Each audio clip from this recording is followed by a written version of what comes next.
Yeah, clear. I'm Luke Shelton. I'm Dave Davis. Logan Huffman, Huffman. All right, are they all framed up how you want them? All right. Yeah, exactly. Huffman. All right, so we are here at the opening night of the Dallas International Film Festival, the night before the world premiere of y'all's movie, Bomb City. I'm talking to some of the actors. Really excited to have you guys all here. Okay, so how many film festivals have you guys been to before? As actors. I've been to the New Orleans Film Festival 3 times as a filmmaker and actor. Okay, so craziness level, us versus them, like the chaos level. Who wins? Definitely Dallas International. Definitely Dallas. All right, so let's talk a little bit about y'all's movie. For people that have lived in Texas a long time, they probably remember what this movie is about. For people that don't know the story, I'll try not to spoil anything for them. So, Luke, why don't you tell us a little bit about, tell us about your character. How about that? Well, I play Cody Cates, who is the Survivor. yeah, I guess. I mean, I end up doing the murder, and I'm the jock, who is the kind of troubled high school kid. And, it was, so yeah, that's my character. So I played Brian Deneke, and we had about a week of filming before any of the other actors showed up that were playing our adversaries. It was this kind of punk rock crew. And we were living very much in character. It's easy to do so rolling around Dallas with a green mohawk and tattoos.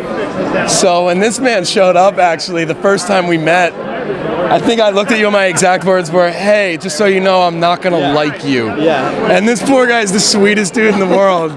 And he was just like, totally understand. And I'm just like spitting on him. But then we ended up becoming very close, and Logan here also. Yeah, tell me a little bit about that, about the vibe on set when you're filming a movie about something that, is a really notorious incident. Well, I think we all had the divide, like you were saying. I think, I was a part of the White Hatters. I played Ricky. And, originally he was just very normal sort of high school sort of jock, but I wanted him to be that greasy, dirty person that he's an unredeemable son of a bitch to the highest extent. And I needed him to be that way so you could hate, you needed him to be clearly hating, so you wouldn't hate you so much. Right. But I think the conflict between us all was strong, and it was good, and I think just by the way we lived from one side of the track to the other, and like you said, spending time and having your guys' crew, and I tried to pump up the White Hats as much as possible. And he's fantastic at that. Yeah. You guys all did an amazing job in the movie, and I love that you guys all came to town. We got the nice, big, gorgeous casting crew in here. It's awesome. So you've seen the film? Yes, I have. Oh, so then you've got a leg up on us then. Oh, have I? None of us have seen it. But I do have to say something. It was a joy to be able to be friends with everybody on set, because a lot of times when you have a this versus that, it's Absolutely. It's easy to go, okay, we won't really be friends. But I think it opened us up to be so much more able to free ourselves. Yeah, really. We tried to hate each other. We tried to, and we couldn't hate do each it. other. And I think when we really so were, damn likable. when we really were friends, we were able to just let go on set and just go, let's do whatever the hell we want. That's and then true. when they yell cut, we know we're really friends. And I forgot about that actually, because we had tried to kind of, and our Separate characters each didn't other. interact quite as great. much, but we had tried to really dislike each other off camera. And by the end of the film, we realized that by being friends and by being close in real life, we were able to hate each other on film that much more, because there was that trust where I could look at you and say, like, I hate your We guts. could say whatever we wanted and know that it was characters, and then we yelled cut, and it was like, dude, that was awesome. Like, let's go further with it. Yeah, So it was freeing. yeah. The craziest thing just came to mind. It's really nice to hear you guys say that, because my sister was up late last night watching this miniseries, Betty and Joan, the feud between Betty and Joan, during whatever happened to Baby Jane.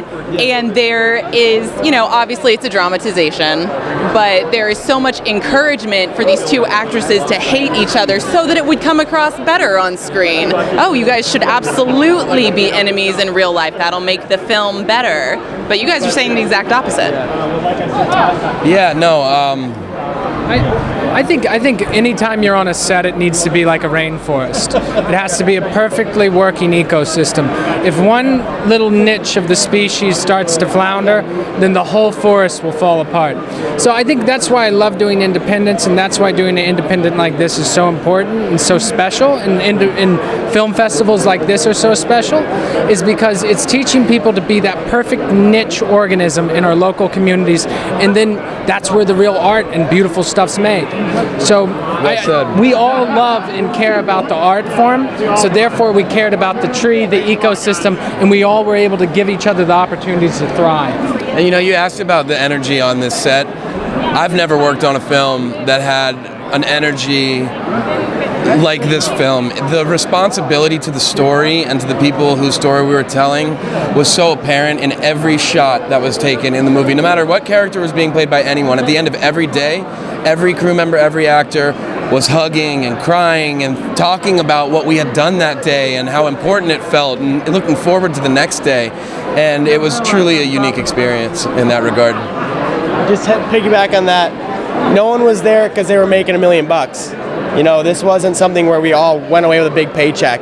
Every person from the grip to leads, actors, the makeup was there because they loved the story and they wanted to tell it. And it was you had people special in the crew who were like, normally this isn't the job I do. This isn't my day rate. I'm doing this job that's like I haven't done in 5 years because I begged to be a part of this project. And everybody felt that energy in every role, in every capacity, every crew member. Yeah, it's incredible. And the closer we get to seeing the film, the more that energy kind of starts to creep back into my system. I mean, it took me months before I could even talk about the film without getting chills. And now, leading up to it again, it's like I start to get that, and it's we just talked the other day, and he was like, dude, the feeling's coming back again. We were texting. Well, I will let you guys know, I very much enjoyed it. I thought it was wonderful. I thought it was beautifully edited, and can't wait for you guys to see it tomorrow. Thank you. Thank you. All right, have a good night, guys. Nice to meet you.